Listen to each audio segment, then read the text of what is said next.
Okay, so if you go into the courses tab and you select the course that you want, so I chose the Poly Library.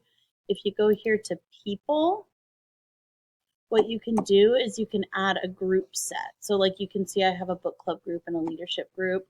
So if I add another one, I'll just do sample. You can allow self sign up, which means like you could have the kids join themselves. I'd like to do that differently. And then ignore this. So go ahead and click save.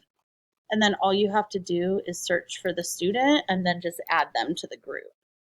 Oh, sorry. I just did a group set. Then you have to do an add group here. So add the group. This one's going to be called tutors, let's say. And now that I have my tutors group, I can add like Soliday as a tutor. So I'm going to add her to the group. And so now you can see that there's one student in this group. I'll add one more, Huba. So if I add her, she's in the group.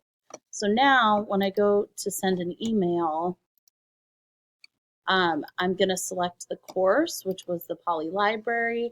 And then when I do to, down here you're going to see student groups as an option. And then I can select the tutor group and I can do individual kids in that group, or I can do all of them and it'll email them as a whole. Hope that helps. Let me know if you have any other questions.